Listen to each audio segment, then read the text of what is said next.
मंगलम भगवान वीरो मंगलम कुंदा वीर जयेंद्र सर्वमंगलम मांगल्ये सर्वकल्याण प्रधानाय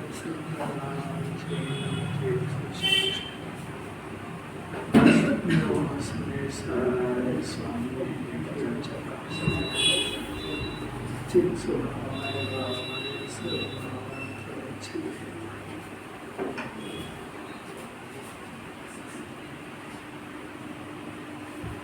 अमृतचंद्र सूरी पुरुषार्थ के भी उपाय में कहते हैं कि आत्मा का निश्चय तो सम्यक दर्शन, आत्मा का ज्ञान तो सम्यक ज्ञान और आत्मा में निश्चित स्थिति सो सम्यक चारित्र।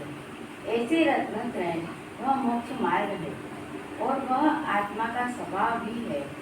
उससे बंधन नहीं होता, बंधन तो राग से होता है।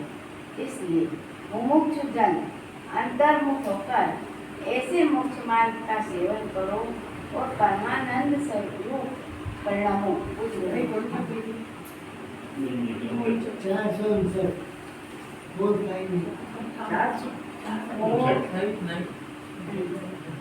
चार सप्ताह अभी देखो SMS है अमृत चंद्राचार्य पुरुषार्थ सिद्धि उपाय में मोक्ष का मार्ग बतलाते हैं। बहुत सरल एकदम। उस शरीर के अंदर शुद्ध आत्मा विराजमान है, उसका डिसीजन करना कि ये है सो मैं हूँ। आत्मा और ज्ञान एक ही बात है। तो ज्ञान जो उत्पन्न हो रहा है ये ज्ञान है या आत्मा का अंश है। इस अंश से अंशी को पकड़ करके डिसीजन करे कि ये है सो मैं हूँ। इसका नाम निश्चय सम्यक दर्शन है। अब अपने ज्ञान से, वर्तमान ज्ञान से इस शुद्ध आत्मा को जानना, क्योंकि अनादि से नहीं जान रहा है, तो इस आत्मा को स्व जानना, इसका नाम सम्यक ज्ञान है। अभी इस आत्मा में निश्चल स्थिति यानी इसी में समा जाना, इसका नाम सम्यक चारित्र है। और इन तीनों का नाम रत्नत्रय है। और यह रत्नत्रय ये मोक्ष का मार्ग है। कितना सरल, ये मोक्ष का मार्ग है। अब वह आत्मा का स्वभाव है, उससे बंधन नहीं होता। कौन सा? ये यानी आत्मा में हूँ ऐसे परिणाम से, वितरागी परिणाम से जीव को बंधन नहीं होता है। और इस ज्ञान से अपने शुद्धात्मा को जानना ये जीव का स्वभाव है। इसका नाम निश्चय सम्यक ज्ञान है। इससे भी बंधन नहीं होता है। और इस आत्मा में स्थिति करना तो अभी नहीं कर रहा है कि नहीं कर रहा है, अभी इस शुद्ध आत्मा में सुख है ऐसा डिसीजन नहीं होने से पांच इंद्रिय के विषय में सुबुद्धि है। ऐसी सुबुद्धि के कारण पांच इंद्रिय के विषय भटकता है, वो मिथ्या चारित्र है। और आत्मा में सुख है ऐसा जान के उसमें जितना स्थित होता है वो चारित्र है। तो इन तीनों का नाम मोक्ष का रत्नत्रय है और ये मोक्ष का मार्ग है। ये आत्मा का स्वभाव ही है, इससे बंधन नहीं होता। जिससे बंधन होता है वो आत्मा का स्वभाव नहीं है। पुण्य भाव धर्म क्यों नहीं है? कि पुण्य भाव से बंधन होता है, सीधी सीधी तो बात है। और जिससे बंधन होता है वो जीव का स्वभाव नहीं है। पुण्य से धर्म होता है, पुण्य से धर्म का होता है, पुण्य से तो जीव बनता है। जिससे बनता है उससे धर्म कहो कि निर्बंध दशा को, एक ही बात है। बंधन तो राग से होता है। करें क्या? पहली बात मुमुक्षु जन। मुमुक्षु किसको कहते हैं? जिसको पांच इंद्रिय के विषय की डिमांड खत्म हो गई, जो सिर्फ अपने शुद्धात्मा को जानना चाहता है। बस शुद्धात्मा को जानने ही मोक्ष की चाह है, उसको मुमुक्षु कहते हैं। अपना कलेजा टटोल के देख लेना कि अभी चाह काय की, कितने काम बाकी है अभी दुनिया में, बस उन्हीं की चाह है और क्या है। तेरे मोक्ष चाहिए ही नहीं।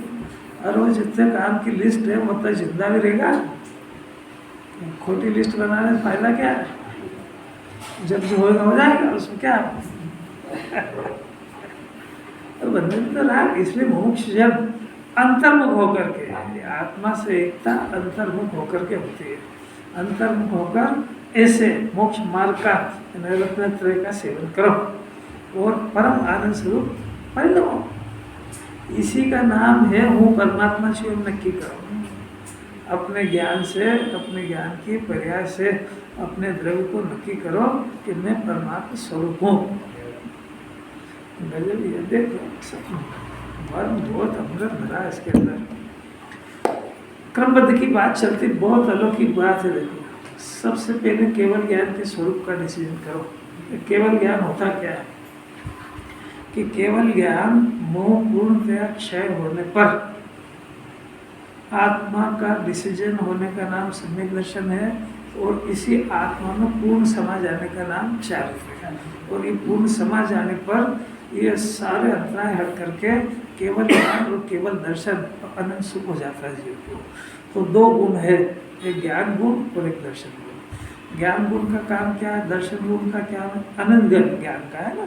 अनंत दर्शन का काम है सारा तीन लोक, वर्तमान भूत भविष्य एक साथ युगपथ उनको जानने में आए, देखने में आए, उसका नाम दर्शन। दर्शन को देखना शब्द है, वो दर्शन सम्यक दर्शन वाला दर्शन नहीं। दर्शन मैंने देखना, और देखना मैंने वर्तमान भूत भविष्य अनंत द्रव्य, अनंत द्रव्य के अनंत गुण, उनके अनंत पर्याय एक साथ युगपथ सब दिखे, इसका नाम अनंत दर्शन। किस तरह से दिखे,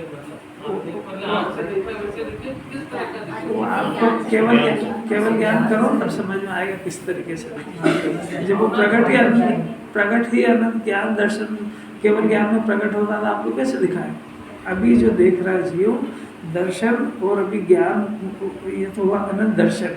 और अनंत ज्ञान क्या होता है कि ये जो दर्शन के अंदर वर्तमान भूत भविष्य अनंत द्रव्य, एक एक द्रव्य के अनंत गुण, और उनके एक एक वर्तमान भूत भविष्य के सब पर्याय, एक एक जीव की भी समस्त जीव की, वो एक साथ युगपथ दिखती है, क्योंकि अनंत हो गया वो। अब केवल ज्ञान क्या करता है कि केवल ज्ञान का भी विषय ये का यही है, एक तो शुद्धात्मा। ये जो बात कही अभी, ये पर प्रकाशक की बात है। स्वप्रकाश में ज्ञान और दर्शन दोनों स्वपर प्रकाशक है। दर्शन में, स्वप्रकाश में इसके अनंत गुण और अनंती पर्याय सब एक साथ दिखती है। अब ज्ञान में भी दर्शन और ज्ञान का विषय एक ही होता है। तो केवल ज्ञान में क्या हुआ कि केवल ज्ञान के अंदर वर्तमान भूत और भविष्य अनंत द्रव्य के हर द्रव्य के अनंत गुण, और हर गुणों की वर्तमान भूत भविष्य की पर्याय देखो तो बुद्धि नमा जाए पूरी। तो कोई एक द्रव्य कहीं नहीं समझ में आ रहा है। जगत के अंदर इतने सारे द्रव्य, तीन लोग के सब, खाली एक भी क्यों इंडिया के नहीं स्वर्ग नरक, उनके द्रव्य, उनके गुण, उनकी पर्याय अनंत गुण, फिर उनका वर्तमान, उनका भूत, उनका भविष्य, सारा का सारा ये क्रम से जानते हैं। क्रम से मतलब इसके अंदर किसी एक पर्टिकुलर का जानना हो तो भेद करके जानना, इसका नाम केवल ज्ञान। अभेद को देखना, इसका नाम दर्शन है। भेद कर करके जानना, इसका नाम ज्ञान है। जैसा भी इतना वर्तमान भूत भविष्य और जीव में से एक पूछा कि वर्तमान काल की 24 का अंतिम तीर्थंकर कौन होगा, तो एक की बात करें ना कि ये मारीची का जीव, और एक की बात है। और दर्शन में अभेद की बात है, इसमें भेद की बात है। किसी का भी जाने, कोई भी जाने, वो तो जान रहे हैं। अब हो जानना का जिसको जिज्ञासा, ये सारा का सारा एक समय में प्रत्यक्ष दिखता है, उसको केवल ज्ञान कहते हैं। इसकी कल्पना करो तो मिथ्या ज्ञान भस्म हो जाएगा। अब वर्तमान भूत भविष्य तीनों उनके ज्ञान में दिख गया, तो उनको सारा का सारा बस एक बार जानने के बाद, अब राग क्यों नहीं होता कि भाई तीनों काल सब सारे पदार्थ जानने में आ गए, तो राग होने का कोई कारण बचा ही नहीं। इस जीव को राग तो इसलिए होता था कि कल क्या होगा, अभी वहाँ क्या होगा, इसे जानने की जिज्ञासा होने के कारण इसको विकल्प होते थे। अब वहाँ तीन लोग तीन काल एक समय में जानने में आ गया, तो वो विकल्प का कोई कारण बचा ही नहीं।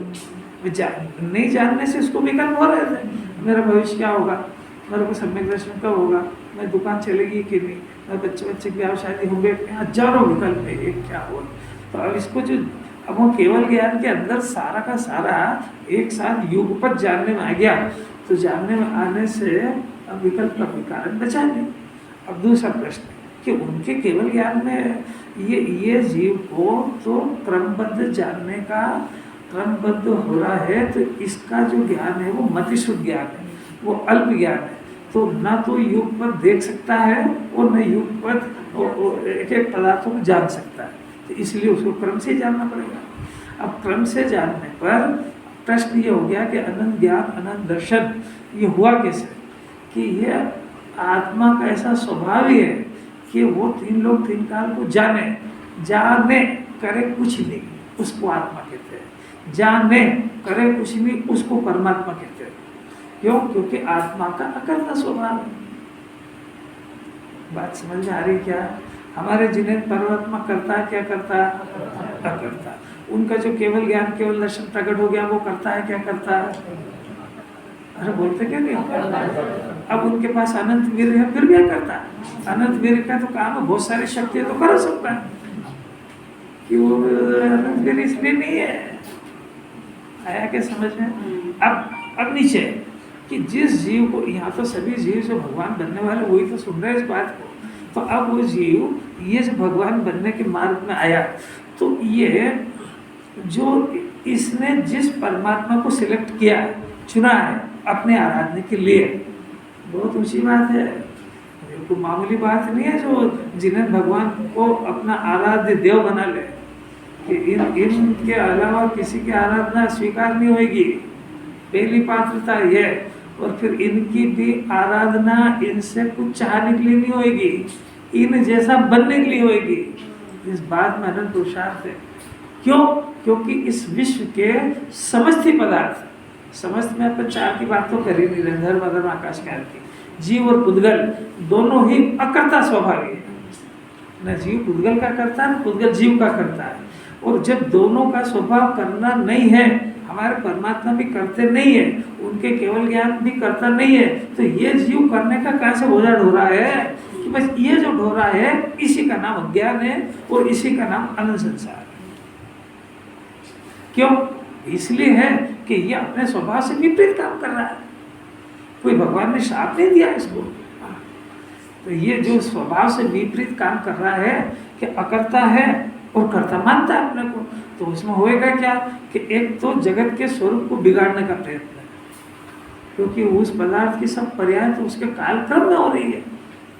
जगत के स्वरूप से अभी क्रमबद्ध सिद्ध कर रहे हैं ना, तो जगत के स्वरूप से सिद्ध कर रहे हैं, तो एक एक द्रव्य माने जीव और पुद्गल वो क्रमबद्ध रूप से परिणमन हो रहे हैं एक बार, और उसमें जो पर्याय हो रही है एक के बाद एक के बाद एक, तो एक के बाद एक होगी, जो होने वाली है वो होगी, आगे पीछे नहीं होगी और पर से नहीं होगी।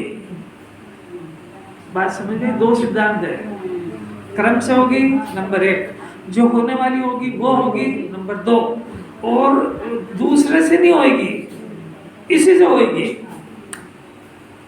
इस बात से सहमत होने पर अभी तो इसकी पात्रता बनेगी, क्योंकि इसकी जो अनादि काल से खतरनाक बुद्धि है, वहाँ तो अनुमति में तो उनके देव ही करता है, करता वर्ता है नहीं, भ्रम है। जब उस जगत का वस्तु स्वरूप ही है, तो जगत का कोई भी जीव अगर कुछ करने लग जाए तो वस्तु स्वरूप ही खत्म हो जाएगा।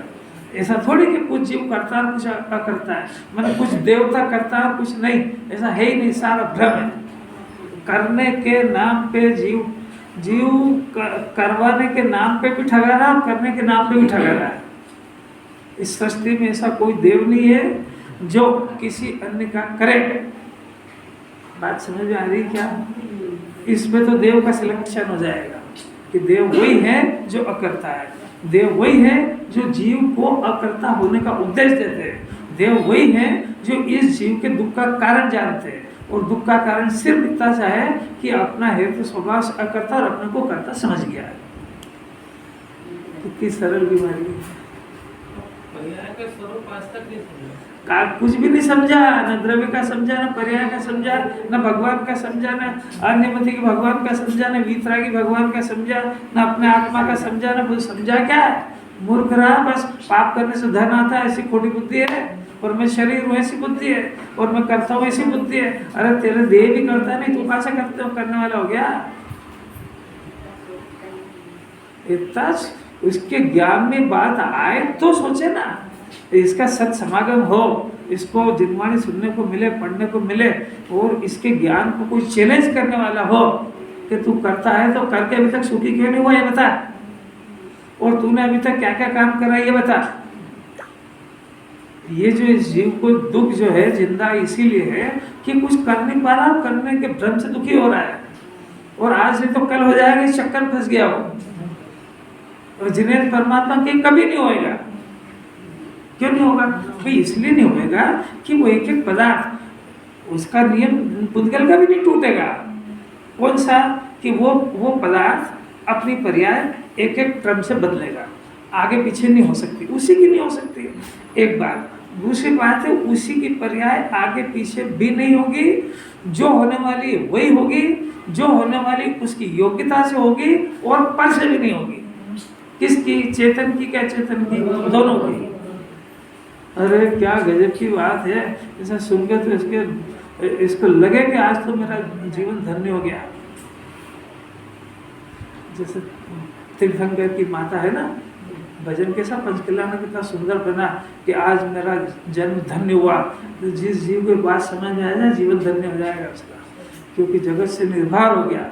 निर्भर होता वो परमात्मा बनता है, भार वाला नहीं बनता है। भार वाला तो भार ढो के जरा सा भार रख लिया तो नीचे उतरेगा, नरक में सुगति में।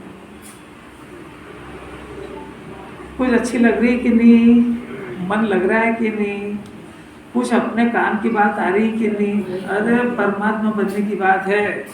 ये बात क्रमबद्ध की बात आत्मसात करने के लिए, अपने को निर्भर करने के लिए, अपने को निर्विकल्प करने के लिए, क्योंकि विकल्पों का चक्र भी इसी ने खड़ा करा है, और ये खुद ही फंस गया उसमें, और ये खुद ही निकल सकता है। अनंतो 24 ही आ जाए तो इसके क्रम को भी नहीं तोड़ सकते, और जीव को सुखी भी नहीं कर सकती है, क्योंकि इसकी पर्याय का कर्ता यही द्रव्य है। ये अधिकार अनंतो 24 को भी नहीं है कि इस जीव की पर्याय जो मिथ्या दर्शन की चल रही है, और वो उनको पता है कि इसको मिथ्या दर्शन से दुखी है, तो उनको ऐसे करुणा आ जाए कि वो मिथ्या दर्शन के पर्याय को हटा के वो सम्यक दर्शन कर दे। ये अनंतो 24 आ जाए ना, तो भी उनमें ये ताकत नहीं है। ये क्या चाह रहा है, उसको समझ में आ रही क्या बात? जब इसी जीव को, अभी वो आगे बात आएगी, पहले पर का कर्ता तो टूट जाए, फिर जन दर्शन आगे बढ़ेगा। इससे जब तक ये निर्भर नहीं होगा, जब तक अपनी पर्याय की बात करे कैसे? क्योंकि इसके ज्ञान से जो काम कराना हो तो पर की कर्ता बुद्धि में एंगेज है। जिस ज्ञान से जिनवाणी को काम कराना है, अब वो अज्ञान को जिनवाणी को क्या ज्ञान कराना कि भाई तू पर से तो हट गया ना, पर में तो तेरा कुछ रहा नहीं ना। किन से? चेतन से, क्या चेतन से? तो आपके परिवार की कोई जवाबदारी? अरे है कि नहीं है तो नहीं, ओढ़ी कि नहीं? अब ओढ़ी तो बाहर बना हो गया, अब क्या करेगा? अरे इतना सी निर्णय नहीं हो रहा है इसका। अभी मैं इस प्रकरण को भी छेड़ रहा हूँ, पहले आप पर से हट जाओ बिल्कुल।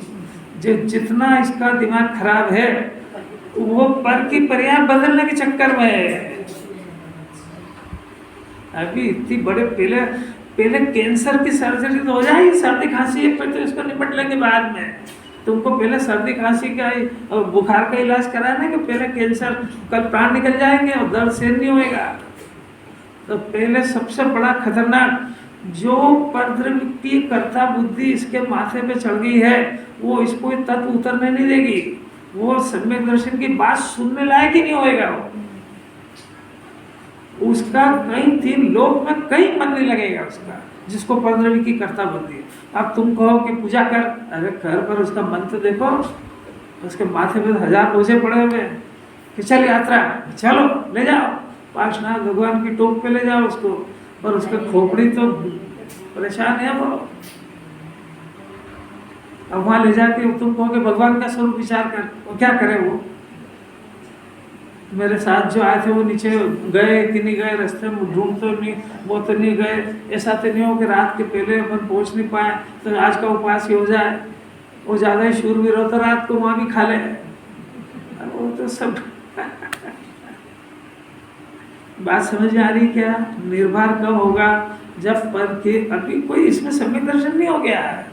उससे बड़ा ऑपरेशन फिर अपनी कर्ता बुद्धि का है।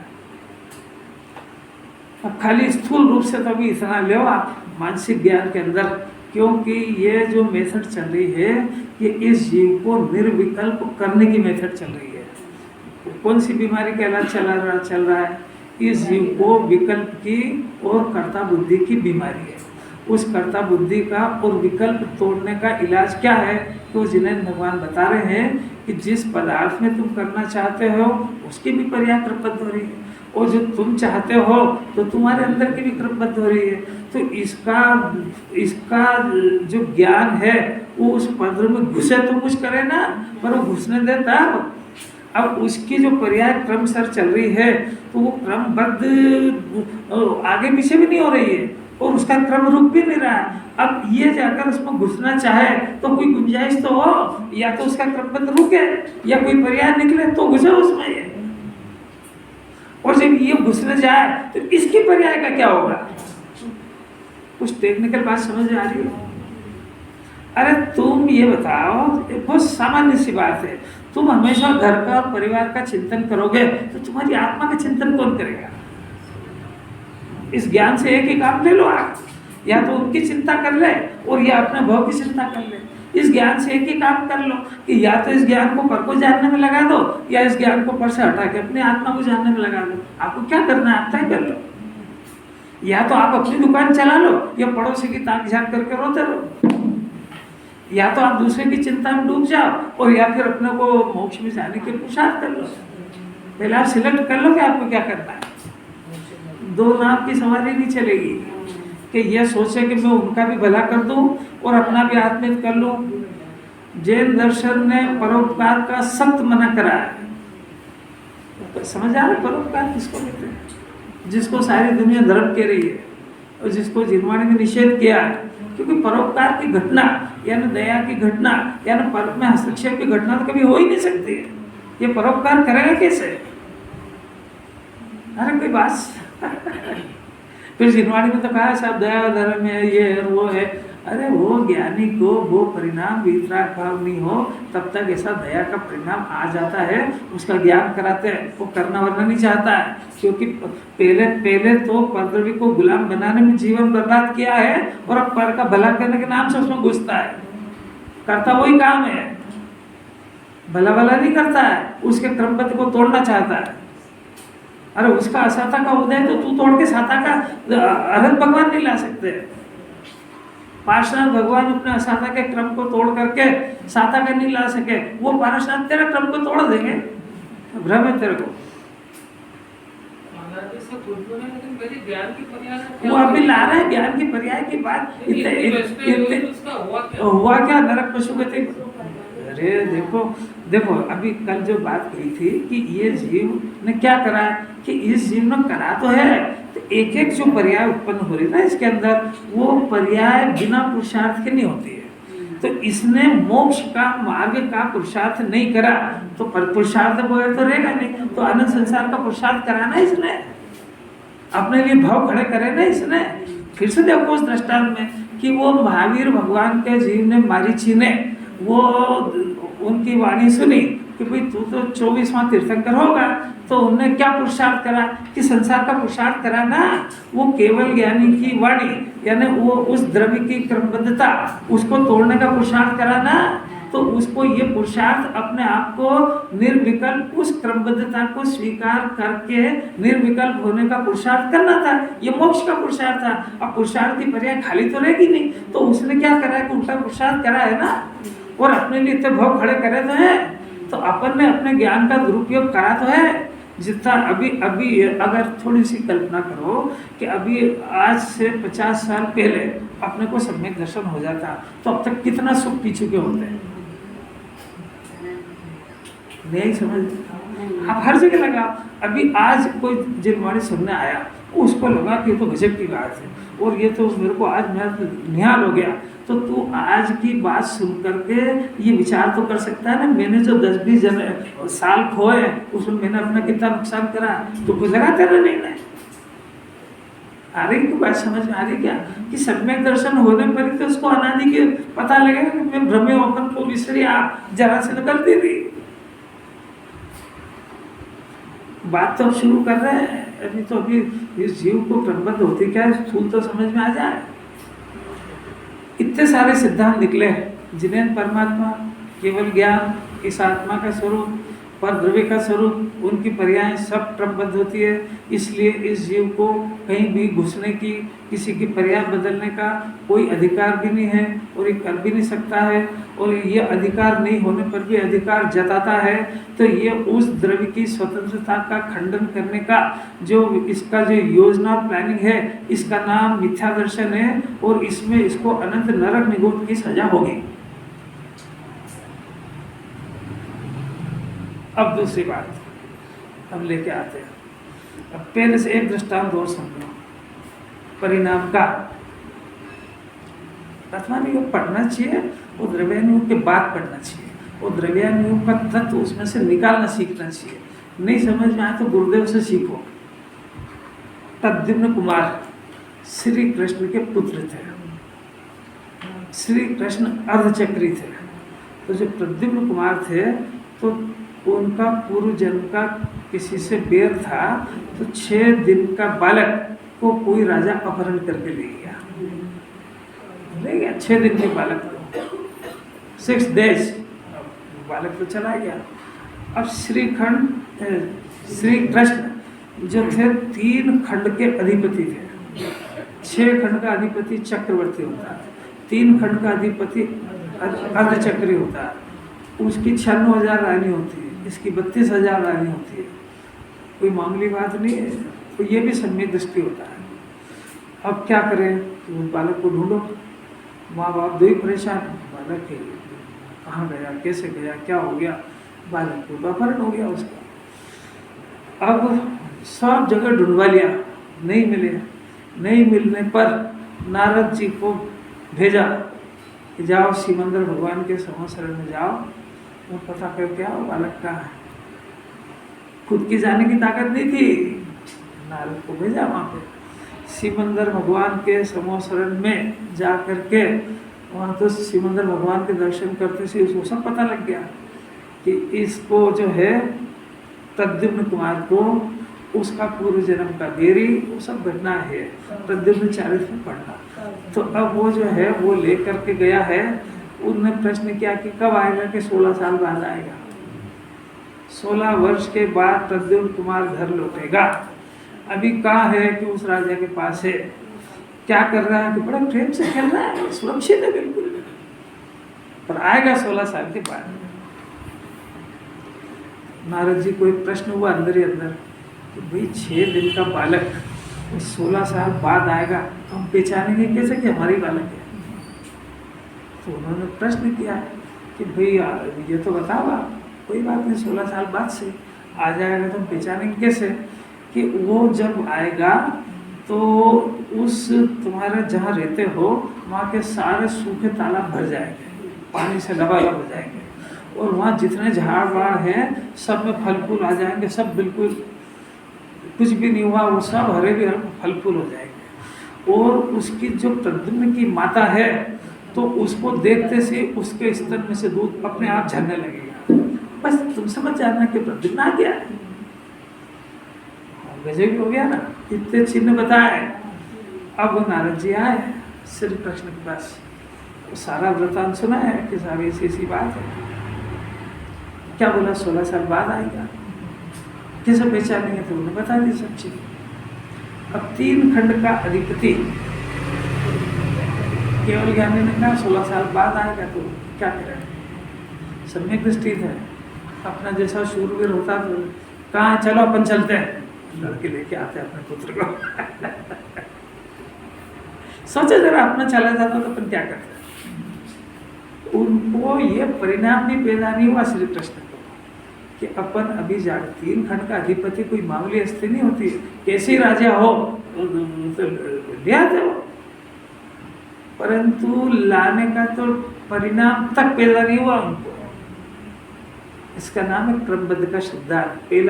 पहले ही अगर लाने का हो जाता तो क्रमबद्ध को तोड़ने का मिथ्या दर्शन तो वही हो जाता है। जब जिन्हें परमात्मा ने कहा है कि 16 वर्ष बाद आएगा तो 16 के बाद ही आएगा, वो पहले आ नहीं सकता है।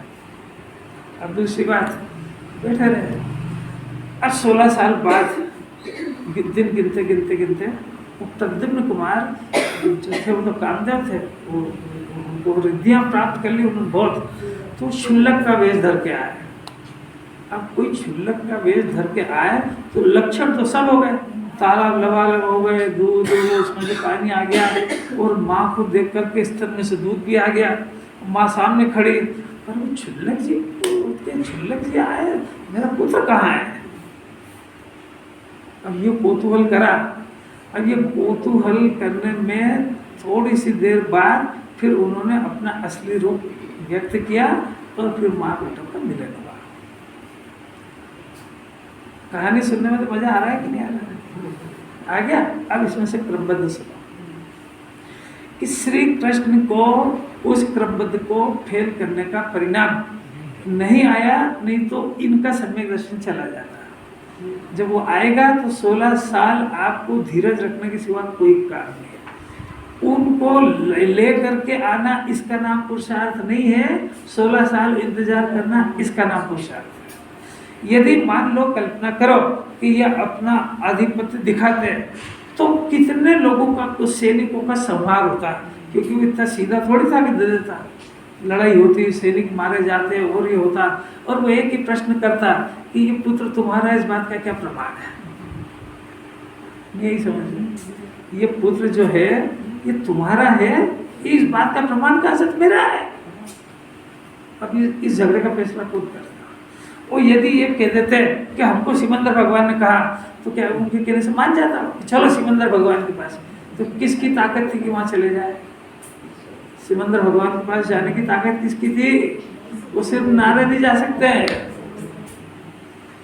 तो कितने रास्ते में व्यवधान होते, तब भी ला पाते कि नहीं ला पाते। अब दूसरी बात कि वो जो माता थी उसको सब पता लगा, तो अभी ये आ गए सामने, सारे लक्षण भी प्रकट हो गए, पर अभी जो है उस बालक प्रद्युम्न कुमार का और उसकी माँ के मिलन में अभी 10-15 मिनट की देर थी, तो क्षुल्लक ही रहे वो जब वो काल पूरा हुआ क्रमबद्ध में मिलन होने का, तब उनको वेश बदलने का ओरिजिनल का भाव आया, और उधर माँ को जो है मिलने का भाव आया। तो जितनी देर थी उतनी देर थी। दूसरी बात उद्गल की कि वो प्रद्युम्न कुमार जहाँ जिस राजा के पास थे, तो प्रद्युम्न कुमार का शरीर और प्रद्युम्न कुमार की आत्मा, उसका इस क्षेत्र में आने का योग नहीं था। तो केवल ज्ञानी परमात्मा भी उस जीव को, उसका द्रव्य और उस शरीर के पुद्गल परमाणु का इस क्षेत्र में आना ये संभव नहीं था। वो जीव और पुद्गल दोनों की उनकी योग्यता उस समय में वहाँ रहने की थी, उसको कोई नहीं रोक पाएगा। बने जीव के भी परमाणु का यहाँ आने का काल हो, और पुद्गल के परमाणु का भी यहाँ आने का काल हो, वो कौन करे? तो उसका कर्ता कोई नहीं है, वो सब क्रमबद्ध होता है। कितनी व्यवस्थित व्यवस्था है, ये किस किस को तोड़ने जाएगा? जब 3 खंड का अधिपति कुछ नहीं कर पाया, तो ये छोटा सा चूहा क्या करेगा? किसके उदय को बदलेगा? क्या करेगा ये? और बाकी आगे तो पढ़ना है उसको, अपने को तो इतना निकालना था। अब इसमें थोड़ा सा दूसरे सिद्धांत देखो। प्रथम तो जीव क्रमबद्ध ऐसे अपने परिणामों से उत्पन्न होता हुआ जीव ही है, अजीव नहीं। अभी तक की बातों में ये सिद्ध कर चुके अपन कि आत्मा का अकर्ता स्वभाव है, पर्याय का परिणमन करना स्वभाव है, और जीव का जानना स्वभाव है, और इसके अंदर से जो पर्याय उत्पन्न होती है तो इसका एक फंक्शन है। वो क्या फंक्शन है? कि जीव के अंदर जीव एक त्रिकाल सत्ता है, उसके अंदर पर्यायों का परिणमन होता है और इसमें 3 तरह की पर्याय पाई जाती है। एक जो पर्याय नष्ट हो गई वो, एक पर्याय जो वर्तमान में वो, और एक जो भविष्य में होने वाली वो। 3 तरह की पर्याय इसके अंदर विद्यमान है। तो पूर्व की पर्याय जो भी हुई ना भी आज तक अपनी, पूर्व में अनादिकाल से राग देश क्लेश कषाय कौन कौन से जन्म में भटका, वो सारी की सारे परिणाम और वो पर्याय इस जीव के अंदर योग्यता रूप से पड़ी हुई है। पर्याय द्रव्य नहीं बनी, उसकी योग्यता पड़ी हुई है। अगर वो योग्यता नहीं हो तो केवल ज्ञानी से पूछो कि 1000 भोग पहले कहाँ था तो कैसे बताएंगे? बात समझ में आ रही क्या? भाई वो योग्यता अगर अंदर में नहीं पड़ी हो तो अनादिकाल का पता कैसे लगेगा? तो वो योग्यता रूप में पड़ी हुई है।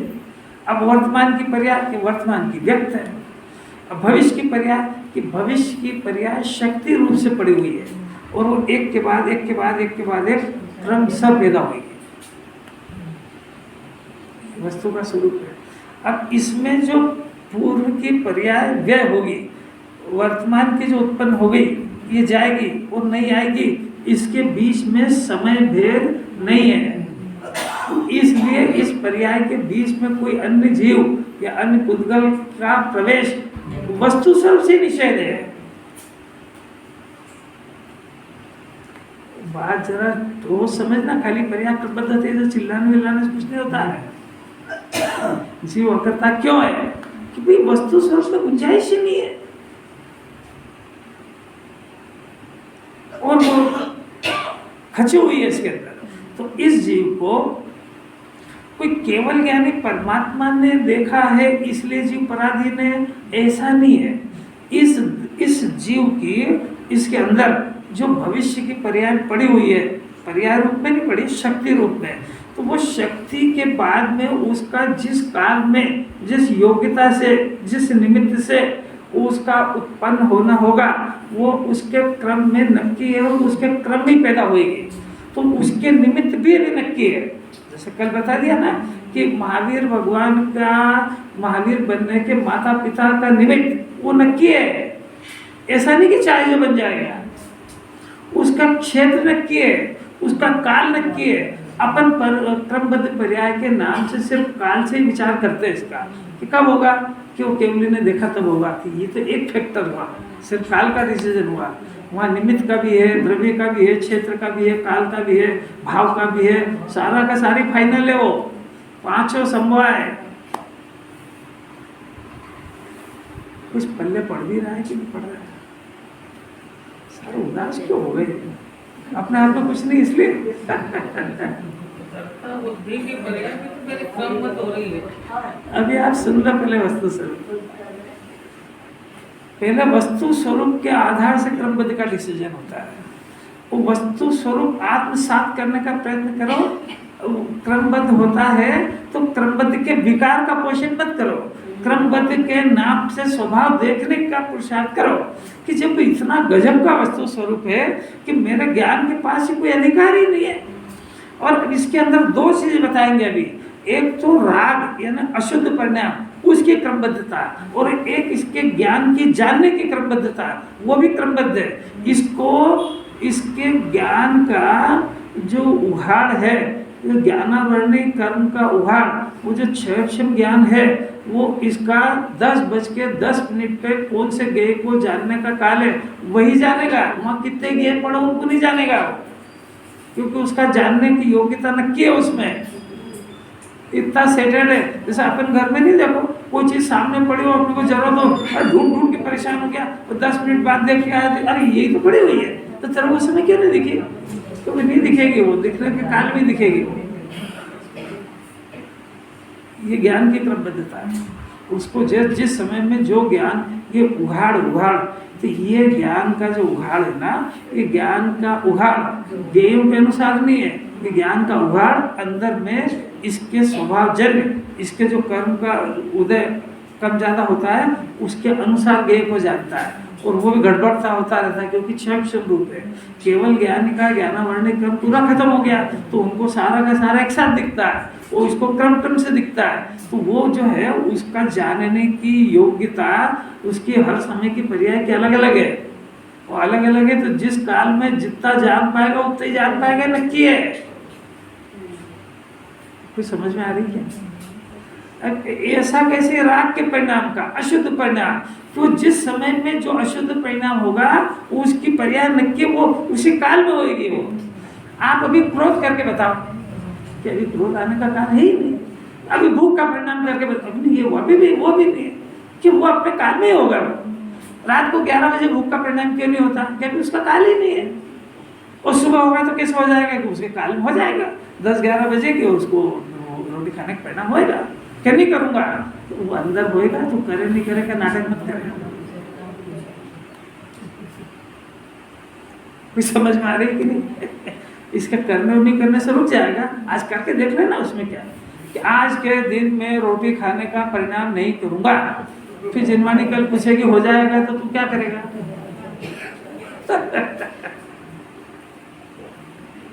नहीं समझ आएगा। अभी किसी से मेरा मन मुटाव हो गया, मैं इसको देख करके क्रोध नहीं करूंगा, हो जाएगा तो क्या करेगा?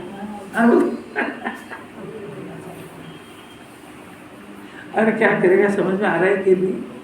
कि साहब फिर क्या करें? अरे हो जाएगा तो भेद ज्ञान करना, प्रबंध को स्वीकार करने का पुरुषार्थ करना, उसको बदलने की माथा बच्ची मत करना। नहीं आ रही बात समझ में? पुरुषार्थ की परिभाषा समझ के आई कि नहीं? वो जैसा हो रहा है उसको जानकर अपने उपयोग को वहां से हटाकर अपने स्वभाव में लगाने का नाम पुरुषार्थ है। तो तू ये करना कि उसकी क्रमबद्धता को स्वीकार करके और फिर वहां से उपयोग को हटा करके कि मेरे बस के बाहर है, तो जो मेरे बस में है ऐसा मेरा शुद्धात्मा, उसको जानने का काम करना, इसका नाम अनंत अनंत पुरुषार्थ है। पुरुषार्थ की डेफिनेशन भी सब चल रही, सब लगातार कितनी बातें आई, जरा विचार करो इसमें। क्रमबद्ध की आ रही है, केवल ज्ञान की आ रही है, आत्मा के स्वभाव की आ रही है, और उसमें प्रथमान योग के अनंत आचार्य हो गए, उनके दृष्टांत दिए। बाकी आप पढ़ो घर पे, और उसमें जो जिन्हें परमात्मा ने जो परमात्मा बनने के जो 14 गुण स्थान सब क्रमबद्ध होता है नक्की। तो ये जीव जो गुण स्थान को स्वीकार नहीं करके पुरुषार्थ तो कर ही रहे हैं, तो अनंत संसार भटकने का कर रहे हैं। जो महावीर के जीव ने करा वो अभी चल रहा है, और फिर भी वहां जाकर के माथा फोड़ना है, बुढ़ा ये क्रमबद्ध को अक्रम में बदल के आएगा। नहीं आ रही समझ में? नहीं आ रही, कुछ नहीं आ रही। अरे मैं क्या क्या कह रहा हूँ, कुछ समझ में आ रही है कि नहीं? करेगा तो सही, या तो सत्य पुरुषार्थ करेगा या उल्टा करेगा। अब सत्य पुरुषार्थ इसको विचार को पुरुषार्थ तो कर रहा है, जैसा अभी कल पूछा था ना, पुरुषार्थ जैसे होनार होगी वैसा पुरुषार्थ करेगा, जैसा पुरुषार्थ करेगा वैसा होनार होगी, जैसी होनार होगी वैसा करेगा। तो इसकी उल्टी होनार है तो उल्टे पुरुषार्थ करता रहा बेचारा। सत्य होनार होगी तो पुरुषार्थ स्वभाव को जानने का करेगा, तो स्वभाव को जानने का नाम पुरुषार्थ है।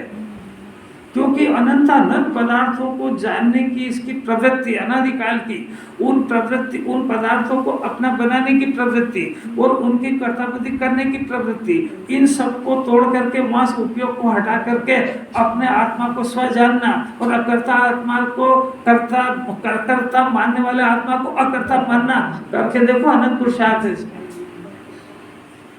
अभी तो सुनना यही पुरुषार्थ है। नींद आने की संभावना तो नहीं है कि आ रही है, समय भी हो गया। वो तो अलौकिक बात है, इसको जीव को किसी मेथड से निराकुल होएगा, अपनी अकल से थोड़ी होएगा। जगत की व्यवस्था जब तक इसको व्यवस्थित नहीं दिखेगी तो इसके ज्ञान का भार थोड़ी उतरेगा, और ज्ञान का भार नहीं उतरेगा तो ज्ञान निर्भर नहीं होगा, निर्भर नहीं होगा तो आत्मा में जाएगा कैसे? नहीं जाएगा तो आत्मा का आनंद, आत्मा का वो भोगेगा कौन? जिसको भोगना है वो तो आउट है। कितनी बात है, कितनी अद्भुत बात है। अब एक प्रश्न का विचार करना है कि इसके अंदर दो तरह की पर्याय होती है, एक शुद्ध होगी और एक अशुद्ध होगी। तो शुद्ध पर्याय का तो जन्म हुआ नहीं आज तक, अशुद्ध पर्याय है। तो शुद्ध पर्याय जो है वो तो क्रमबद्ध पर्याय के क्रमबद्ध को स्वीकार करने पर और अपने अकर्ता स्वभाव को स्वीकार करने पर ही शुद्ध पर्याय का जन्म हो गया। कोई शर्त समझ में आई?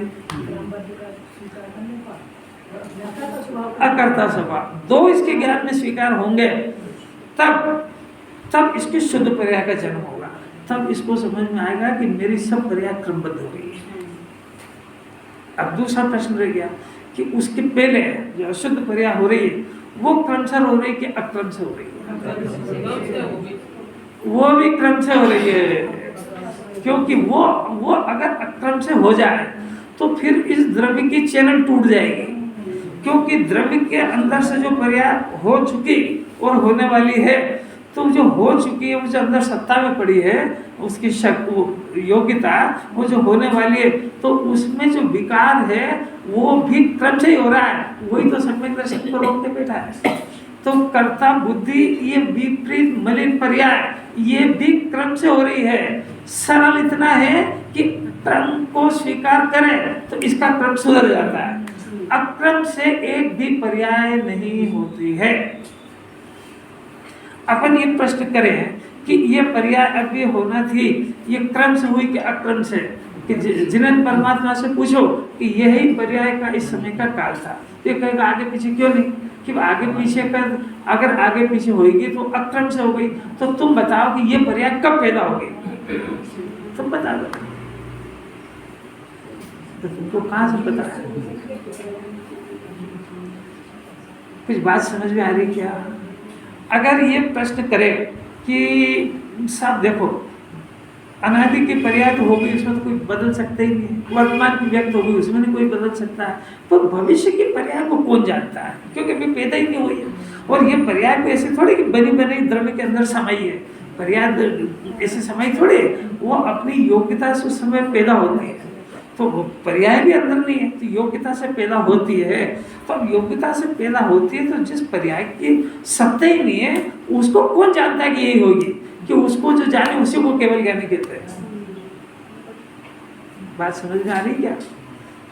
जो पर्याय अपने काल क्रम में कब होगी, यानी कि अव्यक्त पर्याय, उसको जो ज्ञान जानता उसी का नाम केवल ज्ञान है।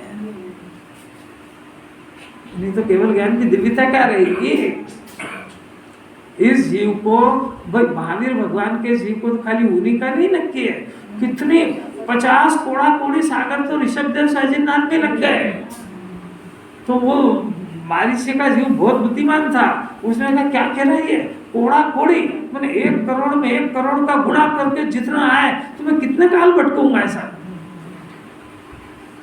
तो कितने काल आगे तक का उनको क्रमबद्ध में दिखा के नहीं, तो खाली ये वही दिखा कि पूरा का पूरी चैनल दिखी, माथा तो घूम जाए। अच्छा कभी हम बोलते हैं कि हमारी जो बढ़िया है खड़ी हर चेंज होती है, और अभी अपन बोल रहे हैं कि ये पड़ी रहती है। पड़ी रहती नहीं, वो पर्याय तो जो है ना, वो पर्याय पारणामिक में लीन हो जाती है, क्योंकि वो पर्याय वो उस द्रव्य का अंश है, तो उसमें जो काम हुआ है ना वो योग्यता रह जाती है सर। बात समझ गई? वो पर्याय तो द्रव्य में विलीन हो गई, क्योंकि द्रव्य जो है वो समस्त पर्यायों का पिंड है। तो ये पर्याय की अशुद्धि द्रव्य में नहीं गई है, नहीं तो द्रव्य अशुद्ध हो जाए। समझ गई? उसकी अशुद्धि बाहर रह गई है, पर उसकी अशुद्धि अब बहुत अच्छा है। आज सोच रहे हो तो सोचने के लिए तो मैं इतनी छेड़ाछाड़ी करता हूँ कि भाई आप सुनते हो तो जागृत होकर सुनो, बोलना दिन से क्या सुनते हो कि जो सुनाना सुना दो बस, बड़ी में टाइम भी हो रहा है कि भाई वो जो पर्याय जिस समय पैदा होती है ना, उस समय की पर्याय उस द्रव्य के साथ तन्मय होता है। जिस समय जो पर्याय उत्पन्न हुई वो पर्याय के साथ द्रव्य तन्मय होता है, और तन्मय होना इसलिए होता है कि वो पर्याय उस द्रव्य की है, और वो तन्मय होने पर ही तो उस द्रव्य की कहलाएगी, वो द्रव्य की कहलाएगी तभी तो अनादिकाल का ज्ञान होएगा। बहुत बढ़िया है, अच्छा है, समझने की जिज्ञासा खड़ी होना, करेंगे बात।